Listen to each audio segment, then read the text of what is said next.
Good morning বন্ধুরা, welcome back to my channel. আমি মহানগরী কলকাতা থেকে তোমাদের বন্ধু সঞ্চিতা নিয়ে চলে এসেছি আমার ডেইলি ব্লগ চ্যানেল সঞ্চিতা সঞ্চয় নিয়ে।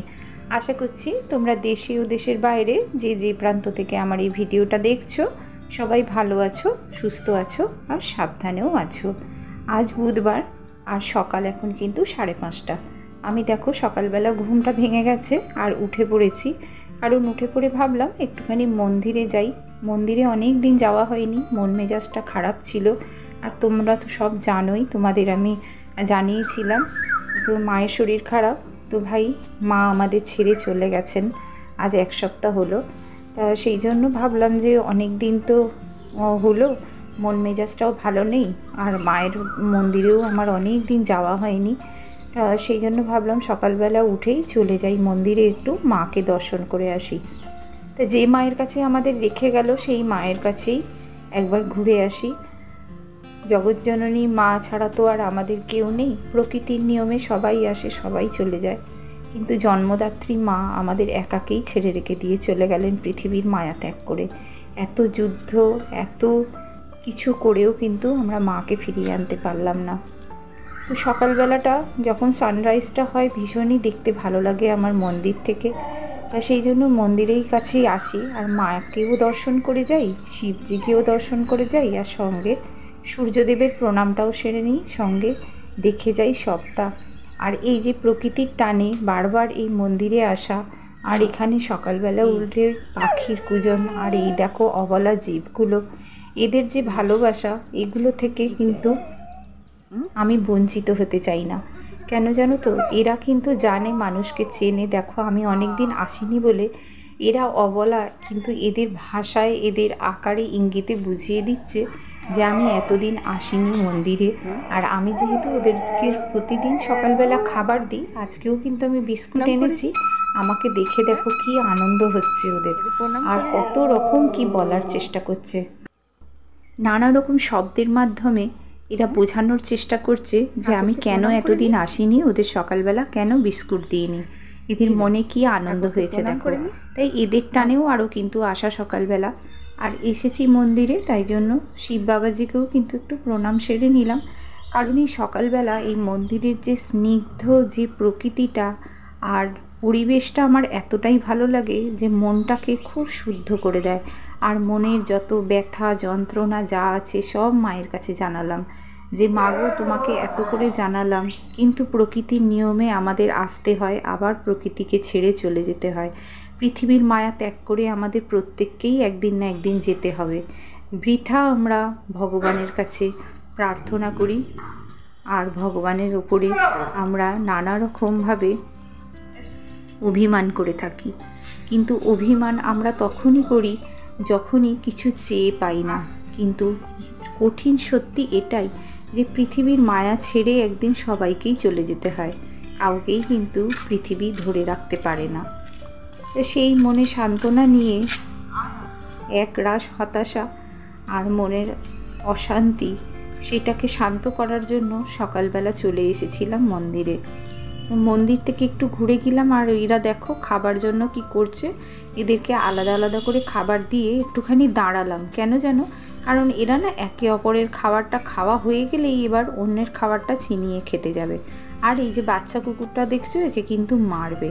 তো যাই হোক, আমি একটুখানি দাঁড়ালাম, ওদের খাওয়া হয়ে যাবার পর এবার আমি চলে এলাম। কিন্তু চলে আর কোথায় আসবো বলো, আমার তো আরও এক ঝাঁক আছে, তাদেরকেও দিতে হবে। তো চলো তাদেরকেও খাবারটা দিয়ে দিই।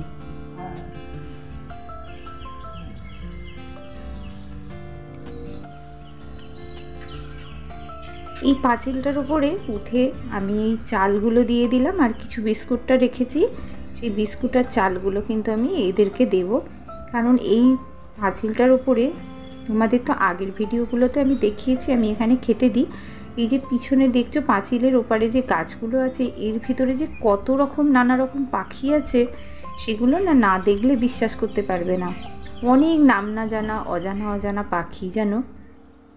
তাই এই পাখিগুলো এর ভিতরে থাকে বলে পাঁচিলটার ওপরে খাবার দিই। আর পাঁচিলটার ওপরে খাবার দিলে কি হয় বলো তো, কিছুক্ষণ পরেই ওরা বেরোবে।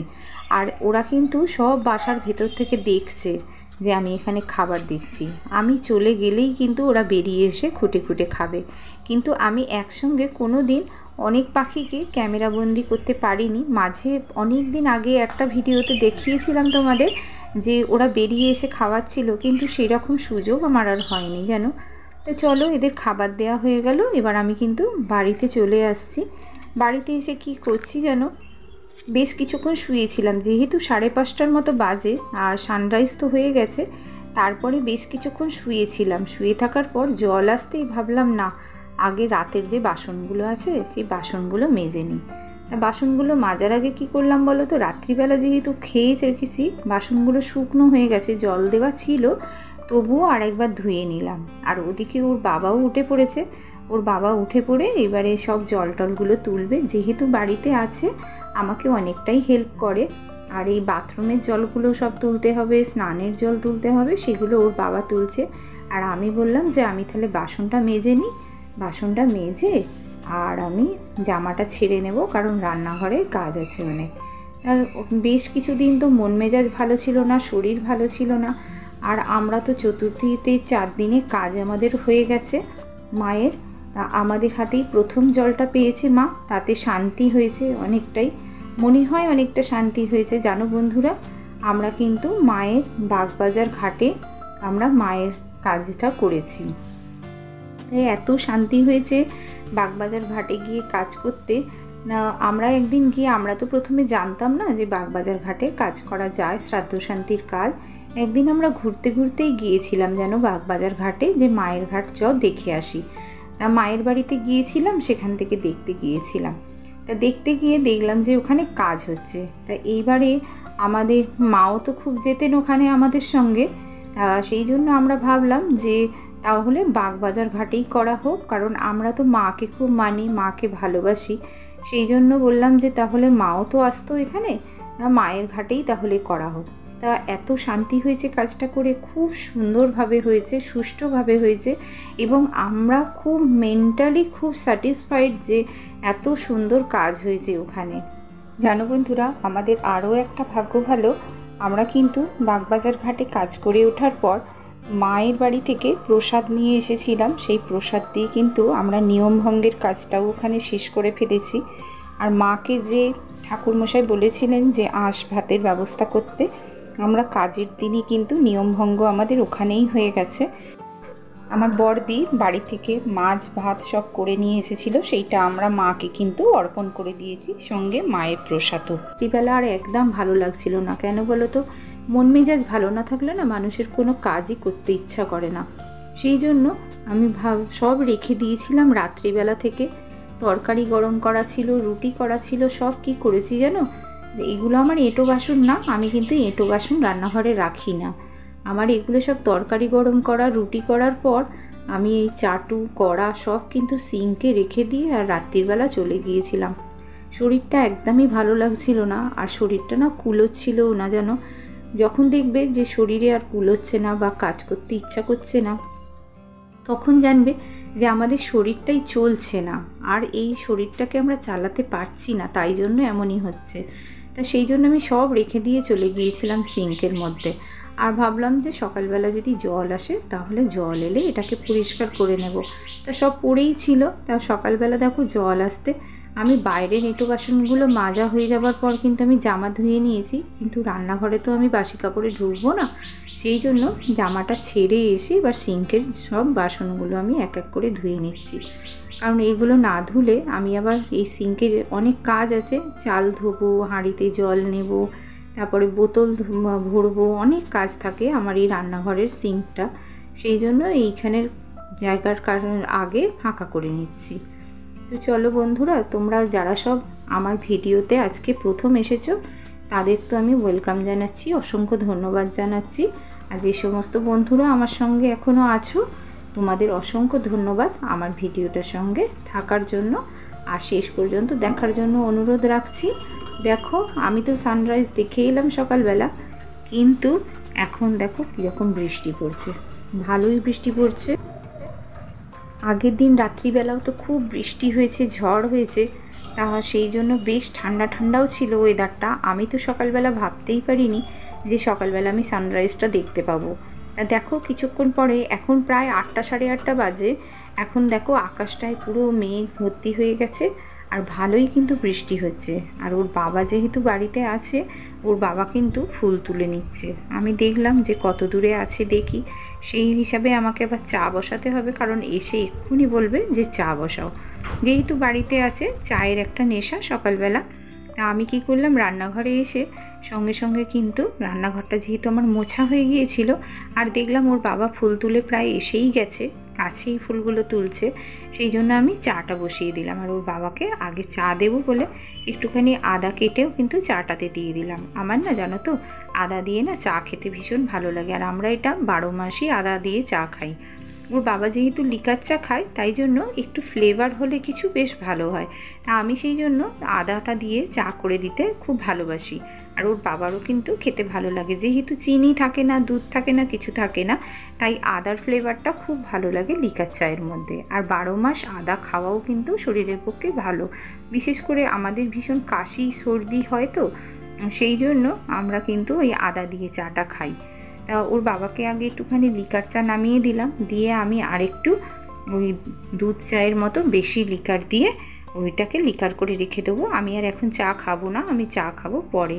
আগে সকালের কাজগুলো করে নিই। ওর বাবা আবার আজকে তাড়াতাড়ি করে বেরোবে, সেই জন্য বলছে যে টিফিনটাও খেয়ে যাব। তা ওর বাবাকে চাটা দিয়ে দিলাম, দিয়ে আমি এবার সবজিটা কেটে নেব। আগের দিন সব সবজি কিনে নিয়ে এসেছিল, যেমন ব্যাগ সেই রকমই ব্যাগ ধরে বসানো ছিল। যেন এতটাই শরীরটা খারাপ লাগছিল আর মন মেজাজও খারাপ লাগছিল, ভালো লাগছিল না। সব সবজিটা কিন্তু ওই ব্যাগের মধ্যে ধরে বসানো ছিল। আমি ভাবলাম দেখো এখন গরমের সবজি, আর সবজিগুলো যদি নাবিয়ে না রাখি তাহলে কিন্তু নষ্ট হয়ে যাবে। কি দামের জিনিস বলো এখন। তাই জন্য আমি সব সবজিগুলোকে ঝুড়িতে নাবিয়ে রাখলাম। আর সকালবেলা টিফিনের জন্য একটু ফুলকপি আলু ছোট ছোট করে কেটে নিয়েছি, সেইটা দিয়ে কিন্তু আমি তরকারি করে নেব। আর কি করব জানো, অনেকটা মাছ এনেছে, মাছের অনেকটা তেল পোটা এনেছিল, তা সেটা রাখা আছে, করিনি। সেইটা দিয়ে একটুখানি ওই উচ্ছে চচ্চড়ি করব দুপুরবেলা খাবার জন্য। তা আমি তরকারিটা বসিয়ে দিলাম। তরকারিটা যতক্ষণ হচ্ছে ততক্ষণ আমি বিছানাটা তুলে নিই। ঘরে চলে এলাম, ভাবলাম দেখো কাজের মাঝখানেই যদি আমি অন্য কাজগুলো করি তাহলে কিন্তু আমার কাজটা সহজ হয়ে যাবে, আর এক জায়গায় বসেও থাকতে হবে না। যেহেতু শরীরটা একদমই চলছে না, যেহেতু দেখো মানুষের মানসিক অবস্থা যদি ভালো না লাগে বা ভালো না থাকে, তাহলে কিন্তু সংসারের কোনো কাজই তার করতে ভালো লাগে না। আমারও ঠিক সেই রকমই হয়েছে। বুঝতেই পারছো, যেন মনে হচ্ছে সারা শরীরে শক্তি নেই, মনটা যেন ভেঙে চুরে চুরমার হয়ে গেছে, মাথার ভেতরে কিছু নেই, যেন কিছু ভাবতে পারছি না, চিন্তা করতে পারছি না। একটা বিশাল বড় জায়গা ফাঁকা, সেই ফাঁকা জায়গাটাকে কোনো কিছু দিয়েই পূরণ করা যায় না। যে জায়গাটা কোনো কিছু দিয়ে পূরণ করা যায় না, সেই জায়গাটা কি করে পূরণ করব? সেই জায়গাটা যেখানে ফাঁকা হয়ে গেছে সেখানটা কি করব? আমি তো কিছু ভেবেই উঠতে পারছি না। আর সব থেকে মনে হচ্ছে যে মা বলে ডাকার জায়গাটাই আমাদের শেষ হয়ে গেল। মা কাকে বলবো? যার টানে বারবার দৌড়ে যাওয়া, সেই যদি না থাকে, কার টানে দৌড়ে যাব বলো তো? আবার নিজের জায়গায়, নিজের জন্মভূমিতে কিসের টানে যাব? কে মুখের দিকে তাকিয়ে বলবে এসেছিস আয়? সেই জায়গাটাই আমাদের আর কোনো দিনও পূরণ হবে না, কারোর দ্বারা পূরণ হয় না।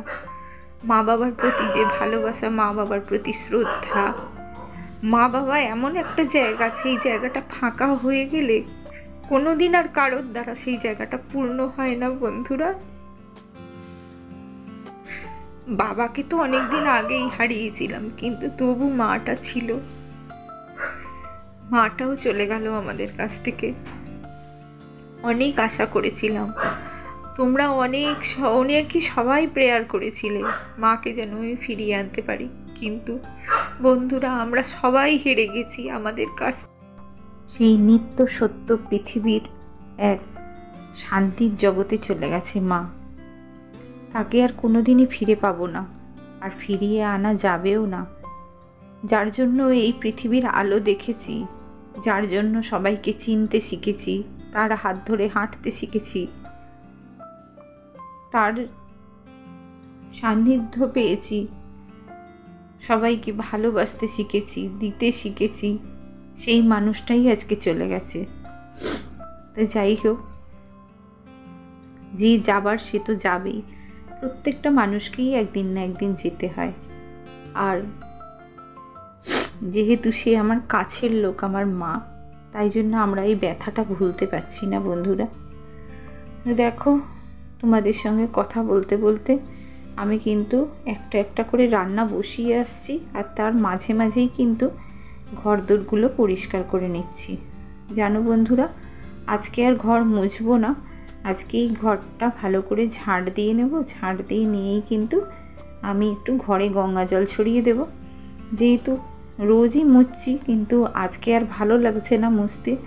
কারণ কি বলো তো, আমার না মন মেজাজও ভালো না, আর একদম ভালোও লাগছে না কাজ করতে।